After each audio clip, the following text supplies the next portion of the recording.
Dans 1 Corinthiens 15, le Seigneur Jésus est appelé le dernier Adam, l'esprit vivifiant, le second homme, le Seigneur venu du ciel, et l'homme céleste. Tous ces noms lui ont été donnés pour que nous puissions voir ce que signifie ce merveilleux nouvel homme. Adam était seulement un homme terrestre et naturel, mais le Seigneur Jésus-Christ est l'homme spirituel. Il est né du Saint-Esprit, il a été rempli de l'Esprit et conduit par l'Esprit. Le premier homme, Adam, devint une âme vivante. Le dernier Adam est devenu un esprit vivifiant. 1 Corinthiens 15, 45. Tout ce que notre Seigneur a déclaré ou fait l'a été entièrement par l'Esprit.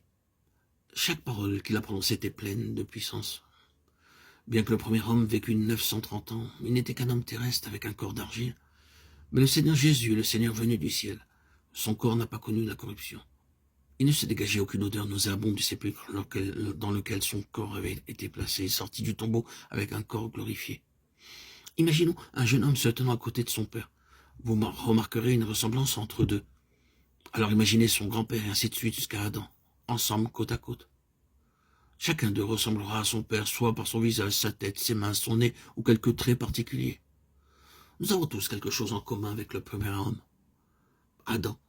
Nous sommes tous des gens terrestres et portons l'image d'Adam, l'homme terrestre. Dieu dit à Adam, tu es poussière, tu retourneras dans la poussière, Genèse 3, 19. C'est ainsi qu'un jour nous deviendrons tous de la poussière.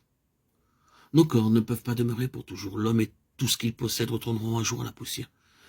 Et cependant, le Seigneur Jésus-Christ devint un esprit vivifiant qui donne la vie. Il est la tête de la nouvelle race, de la race céleste.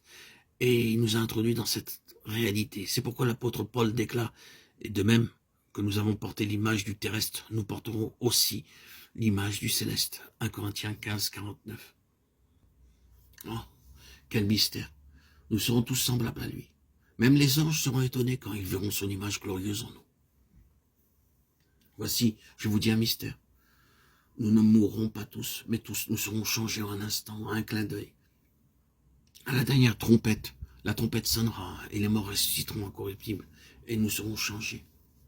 1 Corinthiens 15, 51, 52. Nous ressusciterons avec ces corps immortels et glorifiés.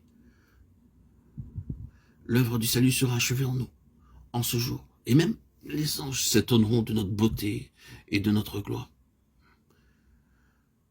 Quelle que puisse être votre beauté tant que vous êtes sur cette terre, un défaut ou un autre se trouvera en vous, une dent cassée ou un crâne chauve.